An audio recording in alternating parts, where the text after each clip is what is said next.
الحمد لله رب العالمين والعاقبة للمتقين ولا عدوان إلا على الظالمين أشهد أن لا إله إلا الله وحده لا شريك له وأشهد أن سيدنا ونبينا محمدا عبده ورسوله سيد الأولين والآخرين وإمام الأنبياء والمتقين اللهم صل وسلم وبارك على سيدنا محمد وعلى آله وأصحابه أجمعين أما بعد فيا أيها المسلمون رحمكم الله اتقوا الله حق تقاته ولا تموتن إلا وأنتم مسلمون. Saudara-saudara sidang Jumat yang berbahagia, melalui mimbar khutbah Jumat pada hari ini kembali saya sebagai khatib mengingatkan pribadi kami terutama dan saudara-saudara sidang Jumat yang berbahagia untuk selalu meningkatkan ketakwaan kepada Allah Subhanahu wa taala. Takwa dalam arti kata yang sebenarnya, takwa di dalam perkataan, takwa di dalam perbuatan, takwa di dalam seluruh aktivitas keseharian, takwa dengan menjalankan segala perintah Allah Subhanahu wa taala dan menjauhkan diri dari segala larangannya. Mudah-mudahan dengan modal takwa ini kita akan tergolong dalam firman Allah Subhanahu wa taala yang sekaligus merupakan janji daripadanya, sebagaimana yang tersebut di dalam surah Maryam ayat 63 yang berbunyi, A'udzu billahi minasyaitonir rajim, tilkal jannatul lati nurisu min ibadina man kana taqiyya. Itulah surga yang akan kami wariskan kepada hamba-hamba kami yang bertakwa. Saudara-saudara sidang Jumat yang budiman, topik khutbah kita pada hari ini adalah kembali kepada fitrah manusia. Baru saja kita selesaikan kewajiban melaksanakan puasa di bulan suci Ramadan 1 bulan penuh, dan selalu kita mendengarkan di dalam ceramah-ceramah yang berkaitan dengan kewajiban puasa itu, siapa yang melaksanakan ibadah puasa di siang hari, menegakkan qiyamul lailnya di malam hari dengan penuh keimanan dan semata-mata ingin mendapatkan pahala dari Allah Subhanahu wa taala, akan diampunkan dosa-dosanya yang lalu.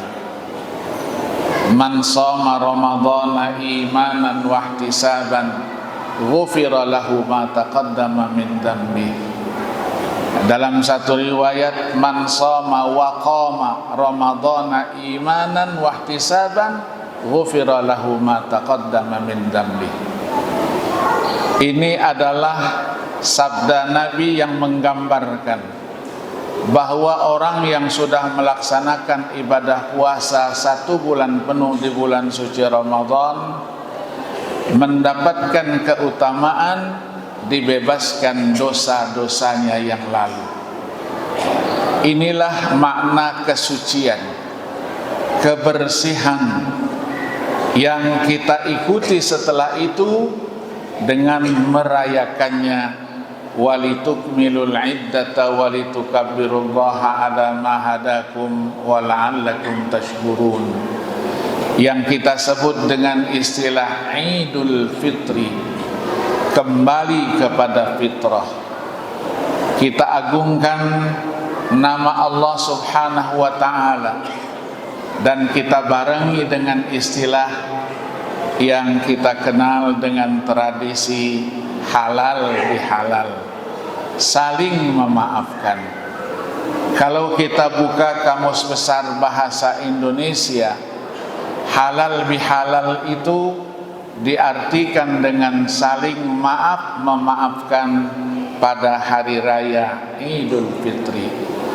Ini tradisi kita, rumpun Melayu, rumpun Asia, yang selalu kita lakukan dalam bentuk pertemuan-pertemuan resmi, apakah antar keluarga, famili, ataukah antar sesama kita yang mempunyai ikatan perkantoran, perguruan tinggi, dan lain-lain sebagainya. Di dalam halal bihalal ada terselip di situ makna yang disebut dengan istilah silaturrahmi. Silaturrahim, silah artinya menyambung, rahim artinya kasih sayang. Maka sering kita mendengar istilah bahwa seorang bayi yang dikandung oleh ibunya masih berada di dalam rahim ibunya, itu adalah ibu selalu memberikan kasih sayang kepada bayi yang dikandungnya. Nah, dalam tradisi halal bihalal itu memberikan gambaran bahwa kita ingin menjadikan hubungan kita dengan baik.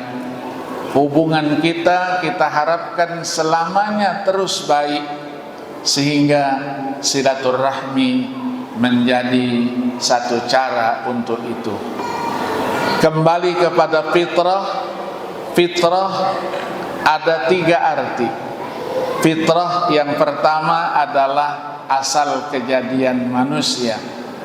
Yang kedua adalah fitrah dalam arti kata kesucian.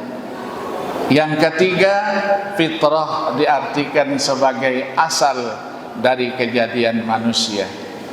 Manusia ketika diciptakan dan lahir di muka bumi ini bebas dari segala macam kesalahan, bebas daripada perbuatan-perbuatan yang tidak baik.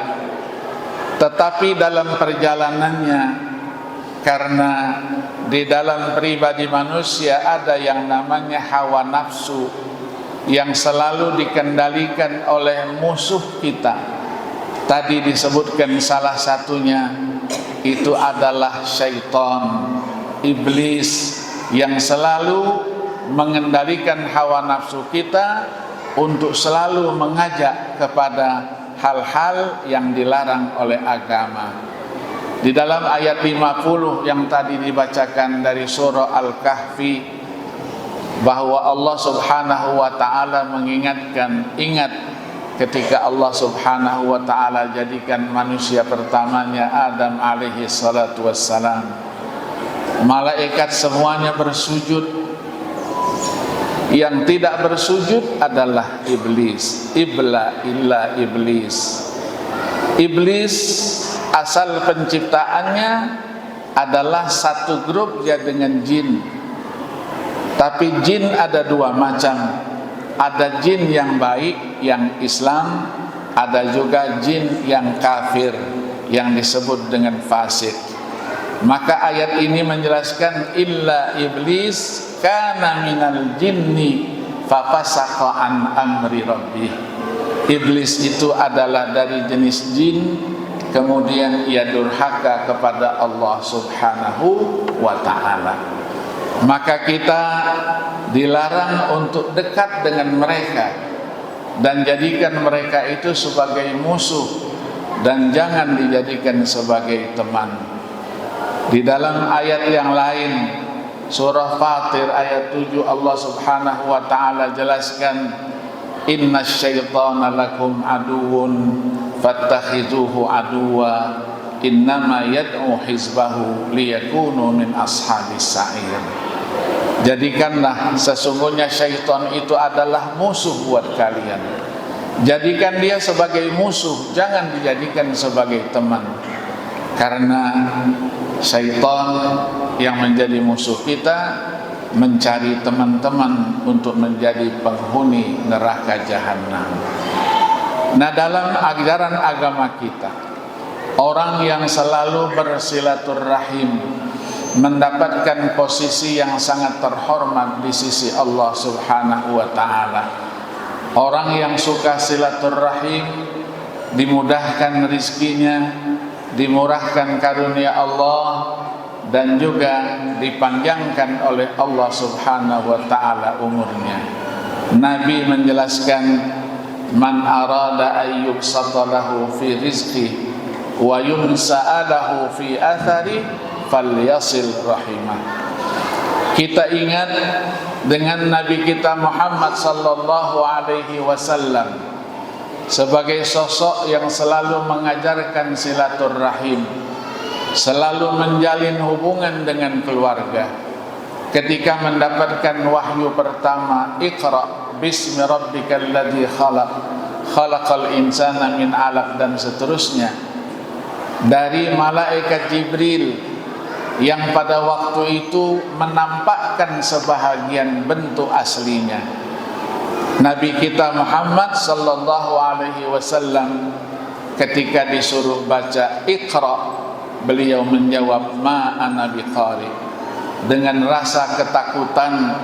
Sekembalinya dari Gua Hira, beliau langsung menyampaikan kepada istrinya Sayyidatina Khadijah radhiyallahu anha, zammiluni zammiluni zammiluni, selimuti aku selimuti aku selimuti aku, menggigil dengan rasa ketakutan. Ketika ditanya siapa yang mendatangimu pada waktu itu, ada makhluk yang pada waktu itu memiliki 600 sayap. Baru satu sayap saja dibukanya, itu sudah memenuhi barat dan timur. Maka dikonsultasikanlah kepada seorang tokoh pada waktu itu, Al-Arqam. Diceritakan apa yang terjadi. Beliau katakan, itulah namus yang pernah mendatangi Nabi Allah Musa alaihi salatu wassalam. Itulah Jibril alaihi salatu wassalam. Begitu didengar oleh Sayyidah Khadijah, makhluk yang datang itu dipastikan tidak akan membahayakanmu, tidak akan mencelakakanmu, dan tidak akan membinasakanmu. Kenapa? Sayyidah Khadijah, sebagaimana dijelaskan oleh Al-Imam Al-Bukhari di dalam pendahuluan sahihnya, Babu Bad'il Wahyi, beliau katakan, innaka latasilur rahim, engkau adalah sosok yang selalu membangun silaturahim, menjaga hubungan antara satu dengan yang lain, keluarga, dan seterusnya. Maka dari itulah silaturahim menjadi ajaran penting. Orang yang memutuskan silaturahim adalah orang yang dijamin tidak akan masuk surga. Nabi sallallahu alaihi wasallam dalam salah satu sabdanya, salasatun la yadkhulunal jannah, ada 3 kelompok yang dijamin tidak akan masuk surga. Yang pertama adalah al-musyrik, orang yang menyekutukan Allah Subhanahu wa taala. Yang kedua adalah orang yang selalu narkoba, mudminul khamr. Yang ketiga adalah qati'ur rahim, orang yang memutus silaturahim. Maka dari itulah dengan ibadah puasa kita meraih predikat takwa. Orang yang bertakwa adalah orang yang senantiasa mempunyai sifat-sifat yang terpuji, antara lain adalah memaafkan saudaranya. Ayat 134-135 dari surah Ali Imran, Allah Subhanahu wa taala jelaskan, wasari'u ila maghfiratin min rabbikum wa jannatin arduha as-samawati wal ardu u'iddat lil muttaqin alladzina yunfiquna fis sarra'i wad dharra wal kaziminal ghaidha wal 'afina 'anil nas wallahu yuhibbul muhsinin.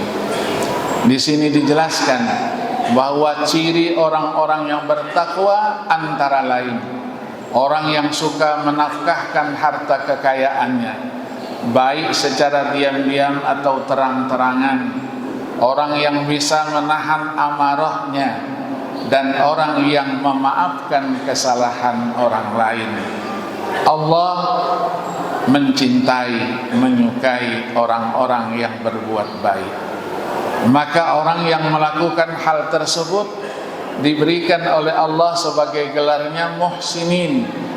Orang yang muhsinin adalah orang yang selalu dekat dengan Allah Subhanahu wa ta'ala. Itulah firman Allah di dalam akhir surah An-Nahl, innallaha ma'al ladzina taqaw wal ladzina hum muhsinun. Sesungguhnya Allah akan selalu bersama dengan orang-orang yang bertakwa dan orang-orang yang berbuat baik.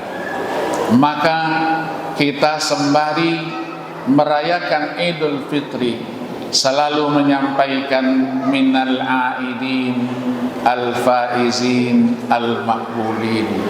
Di situ ada tersirat doa, Allahumma ja'alna, ya Allah jadikan kami minal aidin, orang yang kembali kepada fitrah yaitu kesucian, wal faizin, orang yang mendapatkan keberuntungan dan kemenangan, wal maqbulin, orang yang senantiasa rangkaian amal ibadah yang dilakukannya diterima oleh Allah Subhanahu wa ta'ala.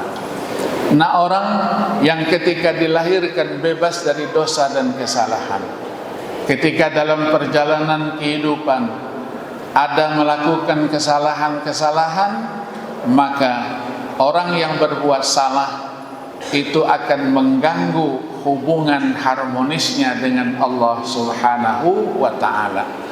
Orang yang bebas dari dosa dan kesalahan adalah orang yang tetap hubungannya harmonis dengan Allah Subhanahu wa ta'ala.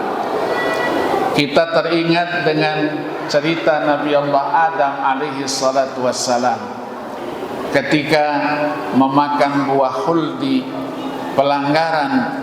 Maka Allah sebutkan bahwa ketika pelanggaran itu terjadi, digunakanlah firman Allah di dalam surah Al-Baqarah ayat 35. Pesan Allah, wala taqraba hadhihi syajarata fatakuna minadh dhalimin. Jangan kalian berdekati pohon ini, bukan itu. Ini adalah kata isyarat untuk sesuatu yang dekat. Para ulama mengatakan ketika tidak ada pelanggaran, manusia itu dekat dengan penciptanya Allah Subhanahu wa ta'ala. Ketika terjadi pelanggaran, Allah Subhanahu wa ta'ala jelaskan di dalam surah Al-A'raf ayat 122, disebutkan alam anhakuma antilkumas syajarah. Bukankah kata Allah, aku sudah larang kalian berdua dari pohon itu, bukan pohon ini. Itu adalah isyarat untuk sesuatu yang jauh. Maka dari itu orang yang banyak pelanggaran terhadap ajaran-ajaran agama Allah menjadikan dia jauh dari Allah Subhanahu wa ta'ala. Maka dari tradisi yang kita lakukan, kembali kepada fitrah kita, yaitu kepada kesucian, dan dari itulah kita selalu memaafkan. Al-Quran menggunakan istilahnya memaafkan, dan juga ada istilahnya as-safhu, membersihkan. Fa'fu wasfahu, fa'fu wasfahu hatta ya'ti Allahu bi amri, wal ya'fu wal yasfahu, ala tuhibbuna ay yaghfirallahu lakum. Di dalam surah An-Nur ayat 22 dikatakan, wal ya'fu, maafkanlah oleh kamu, wal yasfahu, bersihkanlah oleh kamu, Maukah kamu Allah subhanahu wa ta'ala bebaskan, maafkan, ampunkan dosa dan kesalahan kamu? Pasti kita menginginkan itu.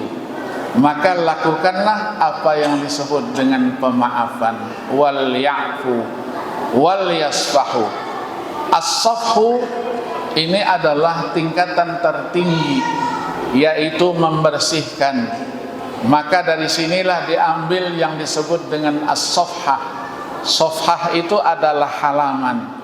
Halaman itu banyak isinya lembaran-lembaran. Maka di dalam lembaran ada yang hitam, ada yang putih. Maka segera dan harus kita bersihkan.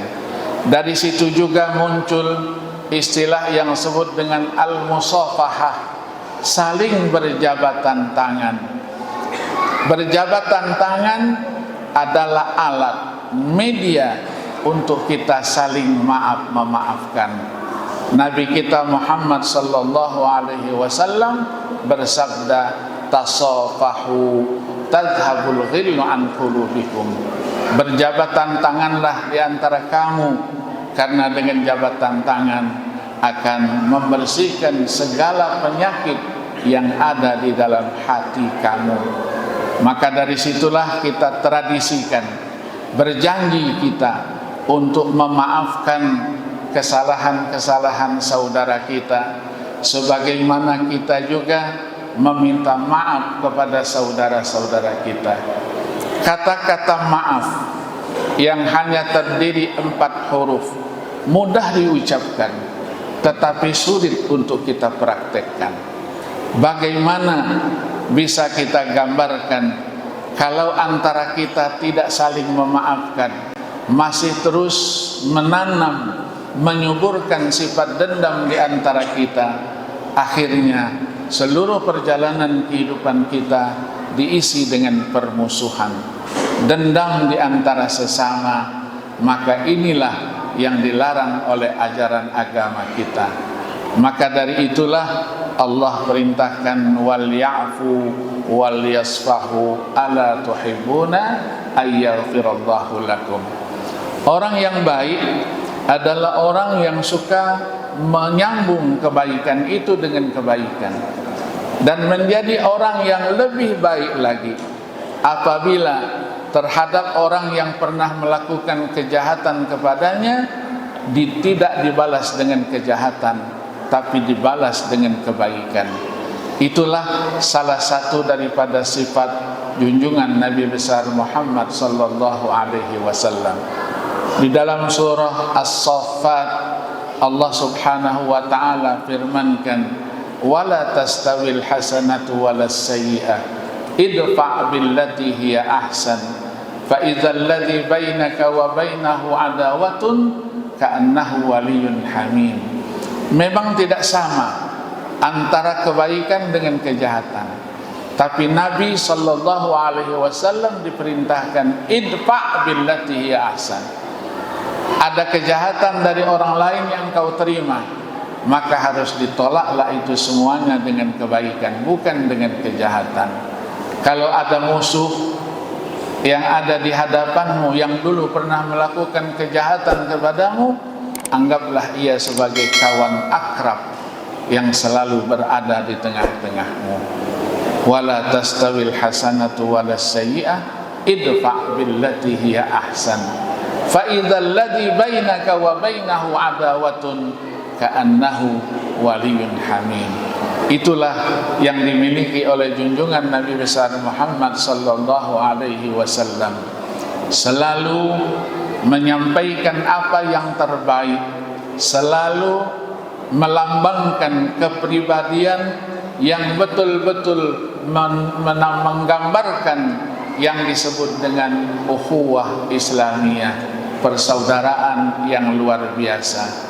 Maka ketika Nabi sallallahu alaihi wasallam berada dalam posisi sakaratul maut, beliau tidak memikirkan dirinya, tetapi yang dipikirkan adalah umatnya. Beliau masih sempat memikirkan umatnya, ummati, ummati, ummati, bagaimana umatku, bagaimana umatku, bagaimana umatku. Maka dari situlah tradisi halal bihalal, walaupun tidak secara tekstual ditemukan di dalam Al-Quran dan As-Sunnah, tapi pesannya adalah ajaran-ajaran yang ada di dalam Islam kita. Maka dari situlah tradisi ini terus dan terus dikembangkan, apalagi dalam tradisi itu selalu dibarengi dengan santunan kepada anak-anak yatim, orang-orang yang tidak mampu, sebagai bukti kecintaan kepada mereka semua itu. Yakinlah apa yang kita lakukan, apabila itu adalah kebaikan, dipastikan akan dicatat, dibalas oleh Allah Subhanahu wa taala dengan pahala dan ganjaran yang berlipat ganda. Tetapi yakinlah pula, apabila yang kita lakukan itu adalah kedurhakaan kita kepada Allah, pelanggaran terhadap ajaran-ajaran agamanya, sekecil apapun, yakini bahwa di balik itu semua Allah Subhanahu wa taala sudah mempersiapkan azab dan siksanya yang pedih. Pertanyaannya adalah, apakah yang sudah kita persiapkan untuk menghadapi pengadilan Allah yang maha adil itu? Mari sejenak kita renungkan firman Allah Subhanahu wa taala surah Al-Hasyr ayat 18 yang berbunyi, A'udzu billahi minasyaitonir rajim. Ya ayyuhalladzina amanu taqullaha wal tanzur nafsum ma qaddamat lighad wattaqullaha innallaha khabirum bima ta'malun. Wahai orang-orang yang beriman, bertakwalah kamu kepada Allah Subhanahu wa taala, dan setiap pribadi hendaklah memikirkan apa yang sudah ia persiapkan untuk hari esok. Bertakwalah kamu kepada Allah, sesungguhnya Allah maha mengetahui terhadap apa yang kalian kerjakan. Kita akan menerima laporan amal ibadah kita. Di dalam firman Allah dijelaskan, Iqra kitabaka kafa binafsikal yawma 'alaika hasiba. Tidak ada kezaliman sedikit pun di situ. Dilaporkan kebaikan dengan pahalanya, kejahatan juga dengan azab dan siksanya. Mudah-mudahan khutbah ini memberikan manfaat buat kita semua. Barakallahu li wa lakum fil Qur'anil azim wa nafa'ani wa iyyakum bima fihi minal ayati wa dzikril hakim wa taqabbala minni wa minkum tilawatahu innahu huwas samiul alim. Aqulu qawli hadza wa astaghfirullahal azim li wa lakum wa lisairil muslimina wal muslimat wal mu'minina wal mu'minat fastaghfiruhu innahu huwal ghafurur rahim.